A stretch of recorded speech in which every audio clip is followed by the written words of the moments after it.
mardi le 29 mars.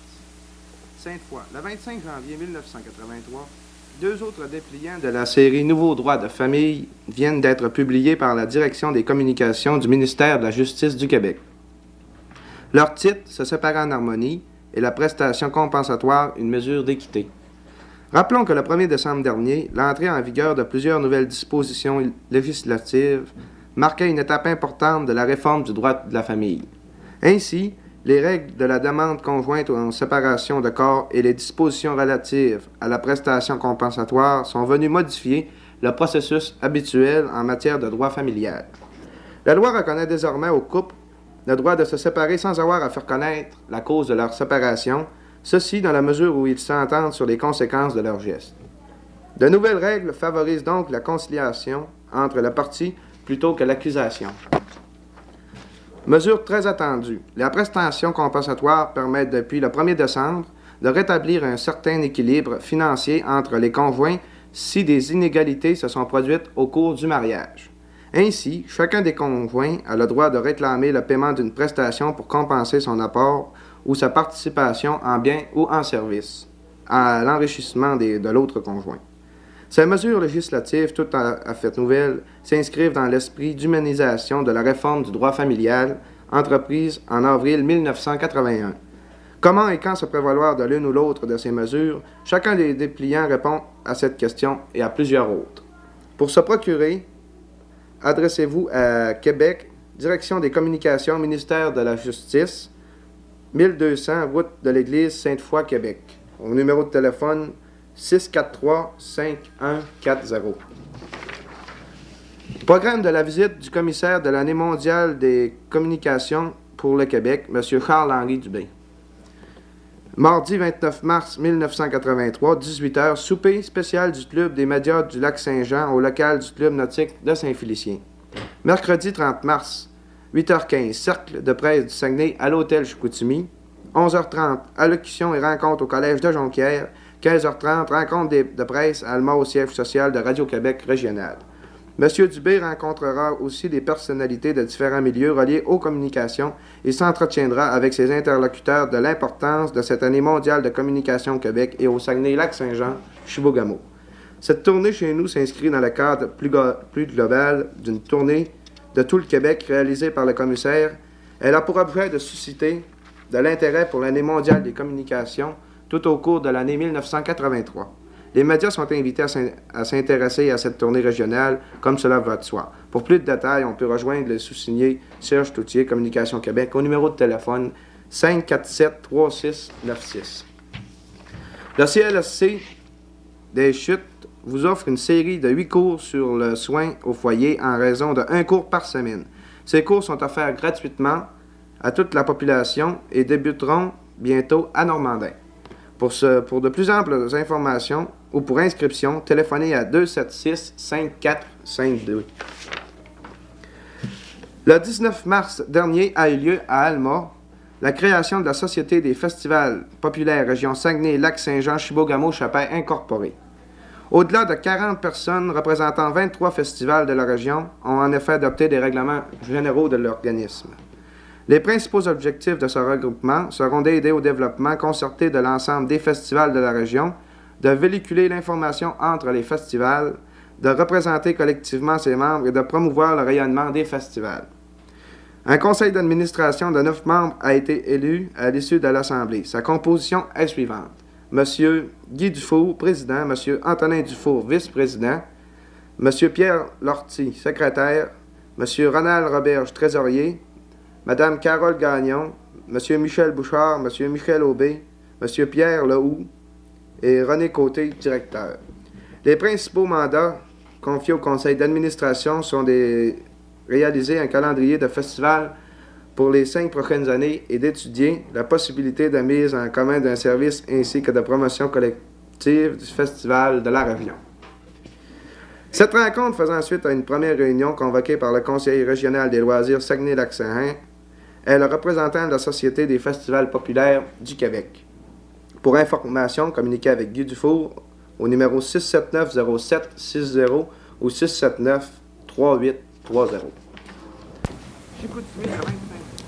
Inscription au programme Soutien à la création.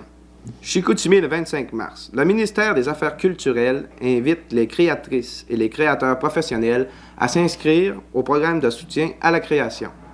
La période d'inscription s'échelonnera du 1er au 30 avril 83.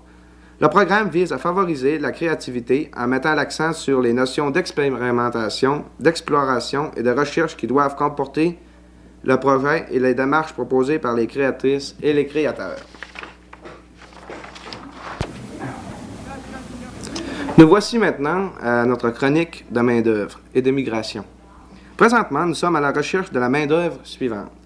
Personne en vue de combler divers postes dans un établissement local qui ouvrira bientôt ses portes. Il s'agit des postes suivants. Gérant de restaurant doit posséder expérience en gestion de personnel et en administration. Cuisinier de mets chinois, expérience requise. Chef cuisinier, mais canadien avec expérience. Aide cuisinier avec expérience. Serveuse de table avec expérience. Cours en hôtellerie serait grandement appréciable. Machiniste possédant professionnel long en machinage, très bonne expérience en soudure électrique, tournage et machinage de pièces de machinerie lourde.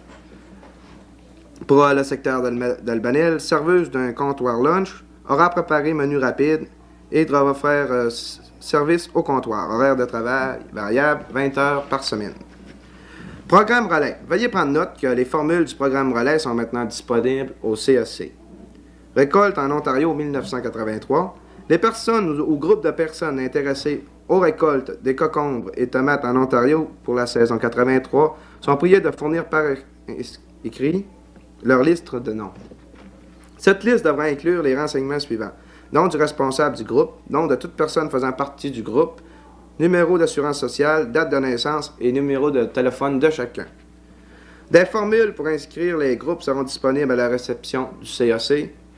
Pour de plus amples informations à ce sujet, vous pouvez contacter Rachel Boilly au numéro de téléphone 276 0633.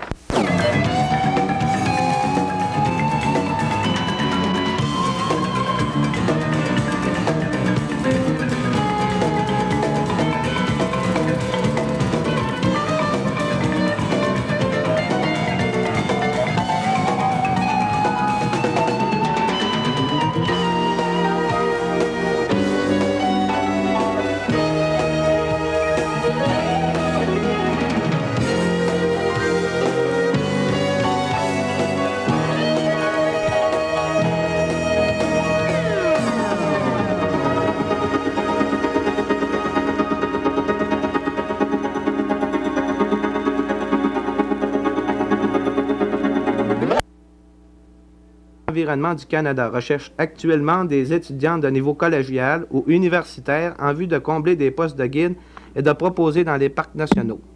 Le candidat doit avoir plus de 18 ans et doivent posséder une bonne connaissance de l'anglais et avoir une expérience avec le public. Les personnes intéressées pourront contacter M. John Hogan au 276-0633 et ce, à partir du 7 février 1983 seulement. Projet Été Canada 83. Veuillez prendre note que les formulaires pour présenter les projets Été Canada 83 sont maintenant disponibles au CEC. La date limite pour présenter ces projets est le 4 mars 1983. Projet développement communautaire. Veuillez prendre note que les personnes intéressées à travailler sur les projets de développement communautaire peuvent encore donner leur nom en prenant rendez-vous avec leur conseiller d'emploi au téléphone 276-0633. Forces armées canadiennes. Un représentant des Forces armées canadiennes sera à notre bureau jeudi le 24 février 1983 de 9h à 16h. Programme relais. Veuillez prendre note que les formulaires des programmes relais sont maintenant disponibles au CEC. Ceci termine nos communiqués pour aujourd'hui. On vous donne rendez-vous pour jeudi soir 19h30. Bonjour.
de la médecine. On a du...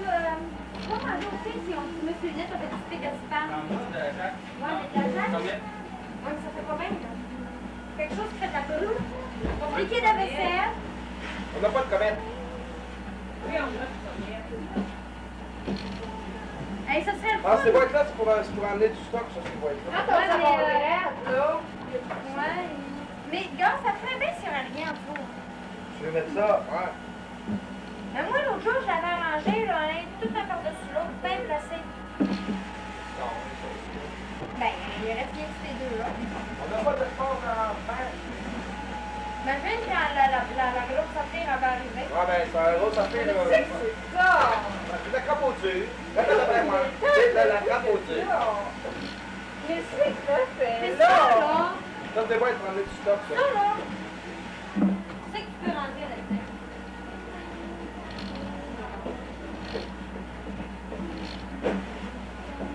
On va tout pas, là, je t'en pas la... Ah ben, je laverai pas dans le guide de ça, mais c'est vrai.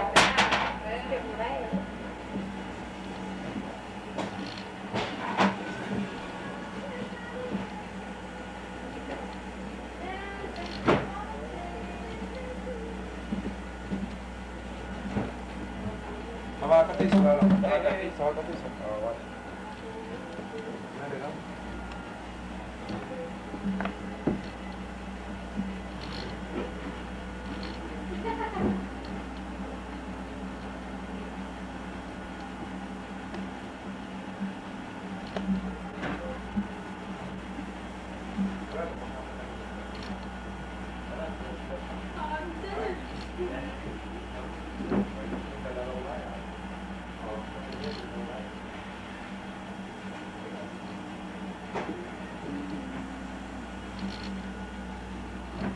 Mais moi, je mets ça sur la tête. Parce que je suis pas en train de la douche tout de suite. Ah, non, mais il n'y a pas des grosses bobettes là-dedans. Non, Hey, tout. regardez ça, tout.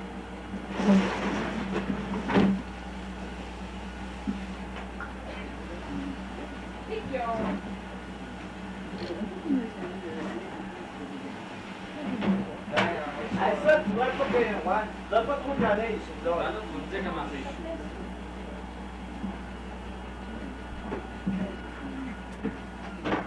Anyway. Qui fait ça? Hey, ça va dans la boîte des micros, ça? Hey, ça? Important au niveau des hôpitaux pour essayer de faire une meilleure utilisation du sang parce que le fait à cause de toutes sortes de délais, etc., il y a du sang qui doit ne pas utiliser toujours au meilleur escient. On essaye de faire en sorte que les hôpitaux les utilisent de mieux en mieux.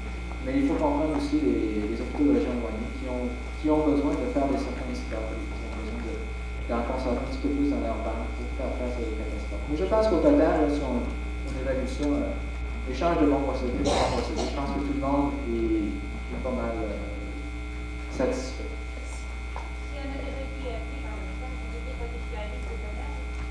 Pardon? On n'a pas été appelé par l'hôpital, ça veut dire qu'on est sur la liste. Pas nécessairement, ça dépend de votre hôpital. Je ne peux pas répondre pour chaque hôpital. Il y a des hôpitaux qui nous demandent des listes de donneurs de la région. Il y a d'autres hôpitaux qui n'en nous les demandent pas. Donc, à ce moment-là, on ne les fournit pas. Si l'hôpital vous a appelé, c'est probablement parce qu'il avait votre nom déjà. Donc, vous pouvez supposer que possiblement ils l'ont gardé pour faire face à des situations difficiles. Comment ça va à Montréal? Il n'y a pas eu un gros changement de l'hôpital. Il n'y a pas eu un circuit de fermer de Pau qui était plus rentable que le prochain protection. Je ne sais pas si je vais pouvoir répondre à votre question parce que moi, je ne connais pas le secteur de Montréal, mais c'est à peu près la situation. C'est qu'il y avait deux banques de sang, ou deux centres où on prélevait le sang à Montréal, sur la rue Sherbrooke, qui est la banque de sang de l'ouest de la province, et Dorchester, qui est notre siège social. Et puis, après des études et après avoir réalisé la situation de prélèvement de sang sur Dorchester, ils ont réalisé que ce serait peut-être moins rentable. Alors, c'est à ce moment-là qu'ils ont fermé le centre. Et puis, il va y avoir peut-être d'autres développements là, qui vont se... Ah, là, je ne pourrais pas dire, mais c'est la situation que je connais présentement.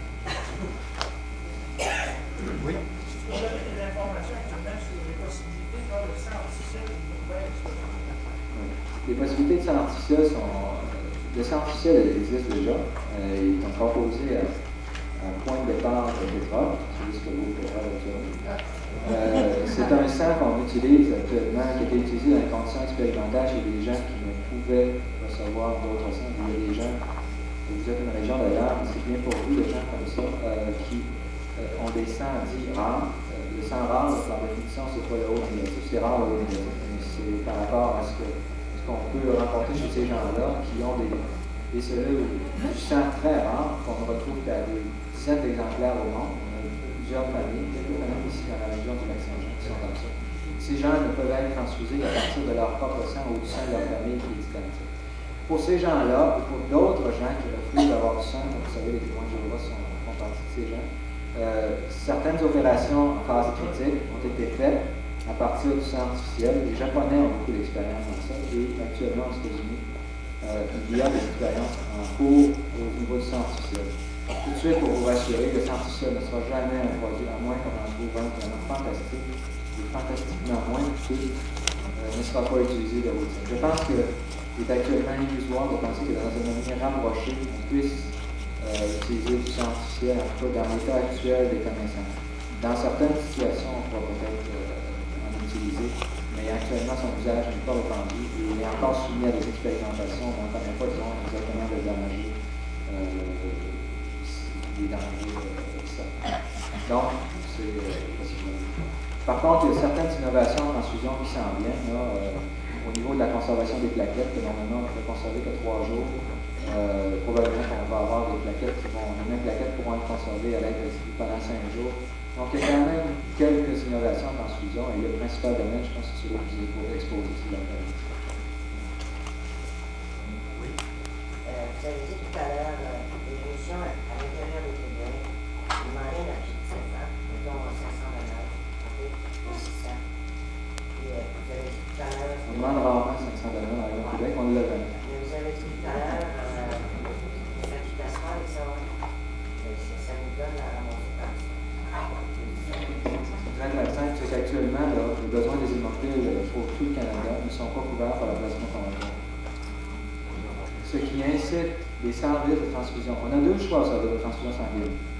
Ou bien, on va se mettre à prélever des sacs 5, beaucoup de sacs 5, des globules rouges, on va extraire le plasma de ça, puis on va jeter les globules rouges parce qu'on n'utilisera pas les globules rouges. On n'a pas autant de besoin de globules rouges en globules rouges qu'on a besoin en plasma. Alors, il y a 2 situations. Ou bien, on fractionne, autrement dit, on baisse la quantité de sacs simples, de sang total qu'on recueille. Autrement dit, on passe, il y a quelques années, on fractionnait 60% de nos sacs. Et maintenant, on est rendu, on fait des bons GM, on est rendu à 77%. On va aller à 82%, puis notre objectif, c'est 90%. On demandait à M. Laflamme de mal à la tête à cause de ça, parce que ça fait que ce plasma-là qu'on va recueillir, qui doit être du plasma frais, fractionné en moins de 4 heures, c'est obligatoirement du plasma qui est recueilli dans une région très proche de Québec, ça ne peut pas faire autrement. C'est très difficile de faire autrement. Et nous, on appelle ça en région 3, tout ça fait l'importance. La région, c'est déterminée par la distance à couvrir avant de ramener le sang au service de transfusion sanguine. Et il est très difficile, en moins de 2 heures et demie de route, de fractionner en plasma frais. On fractionne en plasma, on fractionne les immunoglobulines, d'autres plasmas, de la ligne, etc. C'est difficile de fractionner en plasma frais. Vous ne voyez pas que la région de Saint-Jean est assez vaste. On peut service de transfusion sanguine. Ça, c'est un projet qui a cours depuis longtemps. Vous n'êtes pas la seule région d'ailleurs qui voudrait avoir ça. La Gaspésie voudrait avoir ça. Les Rimouski voudrait avoir ça. Le Saguenay-Lac-Saint-Jean voudrait avoir ça. La région de Trois-Rivières voudrait avoir ça aussi. Le problème maintenant, c'est que les services de transfusion sanguine sont actuellement devenus des monstres économiques. Les budgets d'opération de services de transfusion sanguine actuellement sont de l'ordre de presque 1 800 000 $. Je pense qu'on est rendu à 2 millions $. Donc, ce sont des monstres économiques et ça exige beaucoup. Et le coût du plasma recueilli est énorme. Je vais vous donner un exemple de ce qu'on est obligé de faire quand on recueille beaucoup de plasma. Ce qu'on est obligé de faire pour réussir à fractionner pour les hémophiles de plasma. Si quelqu'un va donner de son plasma, de son sang, il est amené au service de transfusion sanguine, fractionne le plasma. Ce plasma est gardé au froid. Dans les congélateurs, on va le garder parce que le facteur 8 doit être congelé immédiatement. Ces congélateurs, ce sont des congélateurs de maison, ça prend moins 40, ça prend moins 50, moins 60 degrés centigrades. Ces plasmas-là, une fois congelés, doivent être expédiés à des usines de fractionnement. Actuellement, au Canada, il n'y a pas d'usine de fractionnement, sauf une en Ontario. Et elle ne fabrique pas encore beaucoup de facteurs. Ces plasmas doivent être recueillis, mis dans des camions réfrigérés, envoyés dans des usines réfrigérées, dans des entrepôts réfrigérés, jusqu'à ce qu'on ait un stock suffisant. Et de là, envoyés dans les usines américaines. Vous imaginez le coût que ça crée pour ça.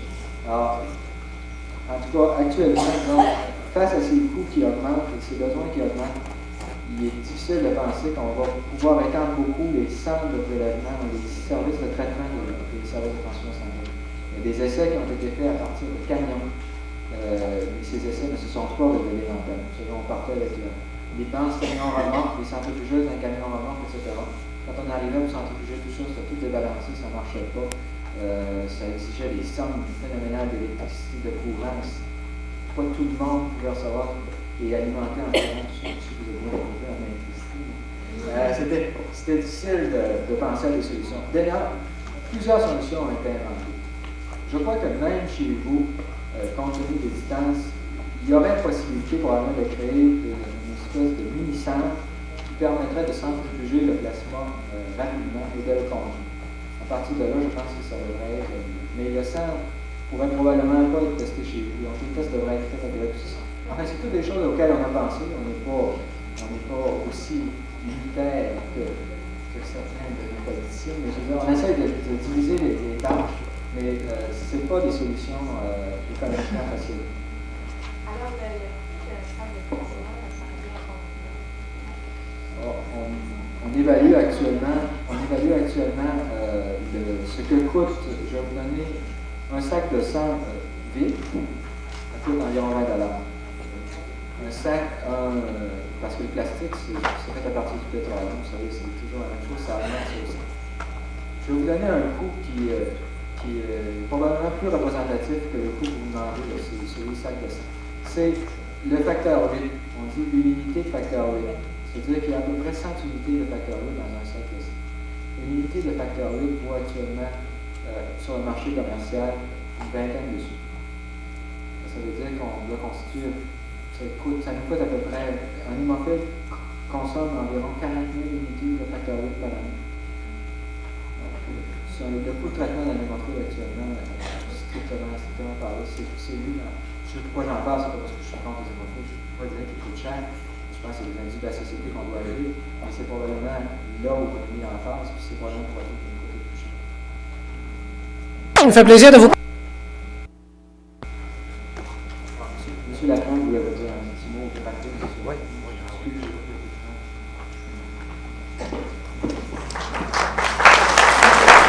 Un petit mot bien rapide, tout simplement pour vous dire que l'aspect technique et médical étant fait, il reste quand même l'autre aspect plus matériel du marketing.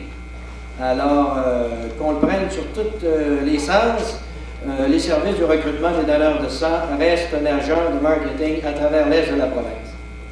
Alors, je veux seulement mettre une emphase et vous montrer, pas montrer parce que c'est assez difficile, j'ai l'écran. Ah, il est là.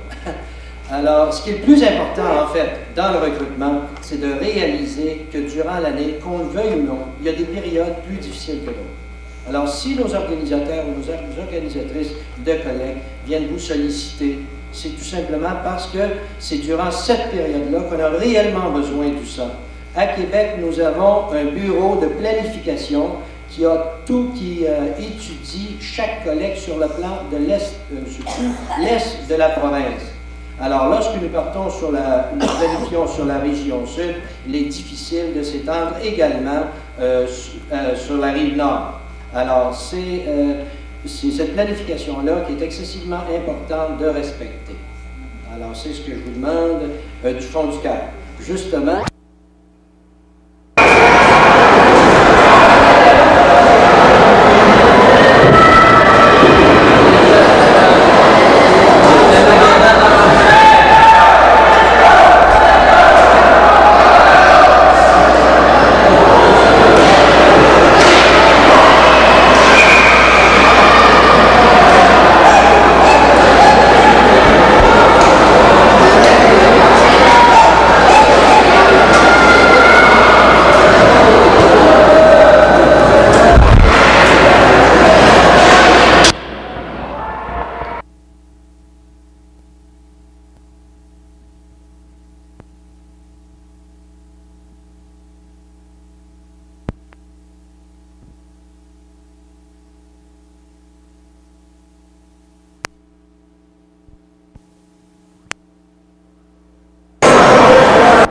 Alors, il y a eu punition pour l'équipe de Saint-Félicien au numéro 66, Guy Tremblay, à 3 minutes 11 pour avoir accroché.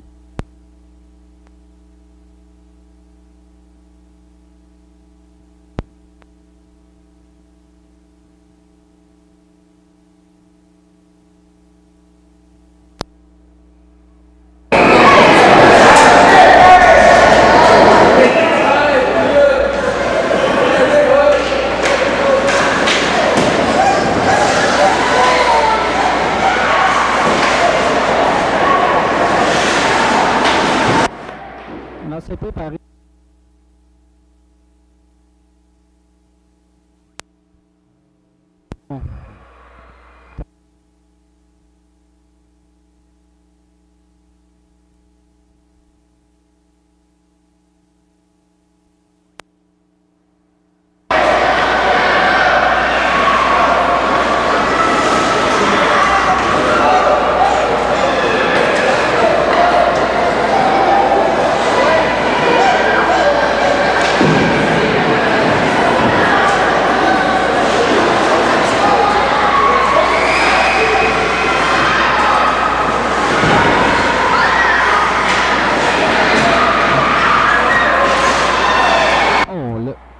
On n'a pas...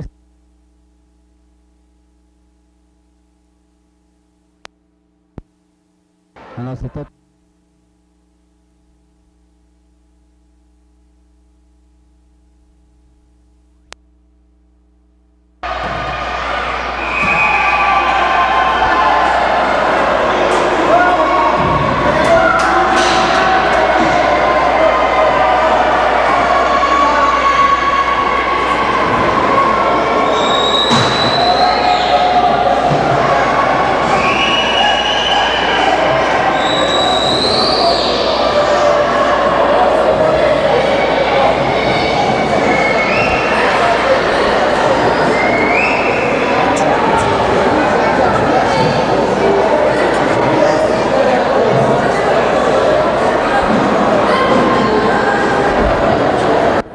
Punition pour Normandin au numéro 9, Carole Duchesne, à 4 minutes 28 pour obstruction.